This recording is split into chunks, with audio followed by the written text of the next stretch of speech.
నమస్కారం, నా పేరు డాక్టర్ సుబ్రహ్మణ్యం, చిన్నపిల్లల వైద్య నిపుణుడిని. ఒక 1 మంత్ బేబీ పొద్దున్నుంచి సాయంత్రం దాకా బాగానే ఉన్నది. రాత్రి అయ్యేసరికి ఏడవడం స్టార్ట్ చేసింది. తల్లి ఎంత కన్సోల్ చేద్దామన్నా ఏడుపు ఆపట్లేదు. అమ్మకి నాకు ఏం చేయాలో అర్థం కాక తీసుకొచ్చారు. ఇది పరిస్థితి. Diaper rash.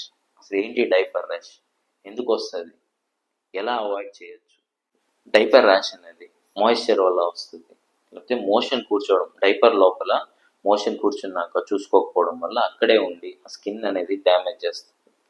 మాయిశ్చర్ కంటిన్యూగా పాస్ పోవడం వల్ల డైపర్ అనేది ఫుల్ వెట్ అయిపోయి అక్కడ మాయిశ్చర్ అక్కడే తేమ శాతం ఎక్కువ అయిపోయి స్కిన్ డ్యామేజ్ చేయడం స్టార్ట్ చేస్తుంది.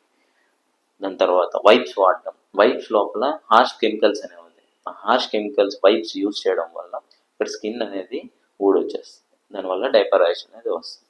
ఇంకోటి జింక్ డెఫిషియన్సీ ఉన్నా కానీ ఈ డైపర్ ర్యాష్ అనేది వస్తుంది.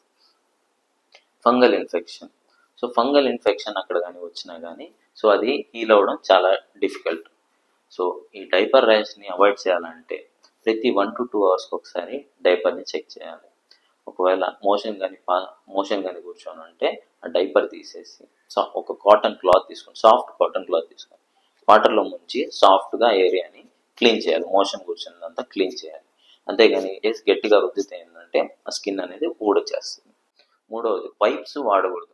సాధ్యమైనంత వరకు వైప్స్ వాడకూడదు. వైప్స్ వాడితే హార్ష్ కెమికల్స్ వల్ల డ్యామేజ్ అవుతుందని చూస్తాం. ఈ టిప్స్ ఫాలో అవడం ద్వారా ఈ డైపర్ ర్యాష్ అనేది అవాయిడ్ చేయొచ్చు. ఆల్రెడీ ఒకవేళ డైపర్ ర్యాష్ కానీ ఉంటే మీ దగ్గరలో పీడియాట్రిషియన్ కానీ కలిస్తే డైపర్ ర్యాష్ ఎందుకు వచ్చింది, తేమ వల్ల, మాయిశ్చర్ వల్ల వచ్చిందా, లేకపోతే జింక్ డెఫిషియన్సీ వల్ల వచ్చిందా, ఫంగల్ వల్ల వచ్చిందా, ఏంది అని చూసి దాన్ని బట్టి ట్రీట్మెంట్ అనేది అడ్వైజ్ చేస్తారు. Thank you.